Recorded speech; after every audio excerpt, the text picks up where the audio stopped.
ଲୋକେ କହନ୍ତି ଚାଷ କାମ ଯାହାର କେଡ଼େ ସୁଖ ତାହାର, କିନ୍ତୁ ସେ ସୁଖ ମଧ୍ୟରେ ବି ଶାରୀରିକ ଯନ୍ତ୍ରଣା ଏ ଚାଷୀ ଭାଇ ଶରୀରରେ ଅନେକ ହେଉଥାଏ।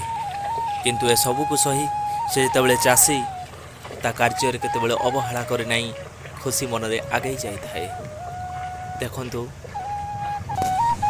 ଭାରତବର୍ଷର ପବିତ୍ର ପୁଣ୍ୟଭୂମି ମାଟିରେ ଧନ୍ୟ ଏ ଚାଷୀ ଭାଇ, ଧନ୍ୟ ତାଙ୍କର ଏ ଅକ୍ଳାନ୍ତ ପରିଶ୍ରମ। ଏତେ ପରିଶ୍ରମ କରୁଥିବାରୁ ଏହି ମାଟିରେ ସୁନା ଫଳେ। ଶସ୍ୟ ସମ୍ପଦ ଘେରା ଏହି ଓଡ଼ିଶା ମାଟି ଆଉ କେଉଁଠିକାର ନୁହେଁ, ଏ ହେଉଛି ପଶ୍ଚିମ ଓଡ଼ିଶାର ମାଟି, ସୁନା ମାଟି। ହଳ ନଙ୍ଗଳ ବି ଥକିଯାଆନ୍ତି, ଚାଷୀ ଭାଇ ଟିକିଏ ବିଶ୍ରାମ ନେଇ ପୁଣି ଆରମ୍ଭ କରିଦିଅନ୍ତି ତାଙ୍କର ହଳ ଚୁତା କାମ। ତଥାପି ତାଙ୍କ ମନରେ ଖୁସି କହିଲେ ନ ସରେ। କେତେ ସୁନ୍ଦର ସୁନ୍ଦର ଗୀତ ଗାଉଥାନ୍ତି ଏବଂ ଏହି କାଦୁଅ ସର୍ସରରେ ଆଣ୍ଠୁଏ ଆଣ୍ଠୁଏ ଭାସି ଯାଉଥିଲେ ମଧ୍ୟ ଆଗକୁ ଆଗକୁ ହଳ କରିବାରେ ସେ ଆଗେଇ ଯାଉଥାନ୍ତି। ତାଙ୍କ ବାମ ହାତରେ ଥାଏ ଗୋଟିଏ କେନ୍ଦୁ ବାଡ଼ି।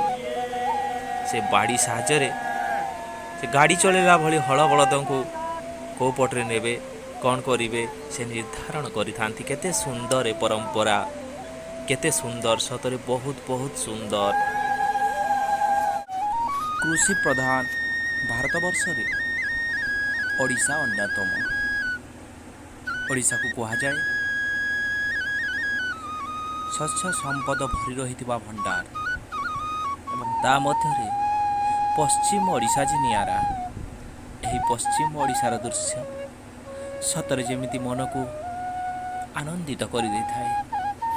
ଏହି ବର୍ଷା ଦିନ ଆସିଲେ ଚାଷୀ ମନରେ ବହୁତ ଖୁସି ଆଣିଦେଇଥାଏ। ସାମାନ୍ୟ ଟିକେ ବର୍ଷା ହେଇଗଲେ ଚାଷୀ ମନରେ ଖୁସି ଭରି ଦେଇଥାଏ। ସତେ ଯେମିତି ଖୁସିର ଲୁହ ଦୁଇ ଧାର ଝରି ପଡ଼ିଥାଏ।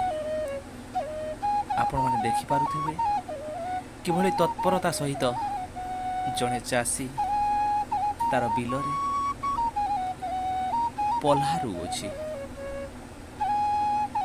ଏଭଳି ଦୃଶ୍ୟ ଆମ ପଶ୍ଚିମ ଓଡ଼ିଶାରେ ପ୍ରାୟ ସବୁଠାରେ ଦେଖିବାକୁ ମିଳେ।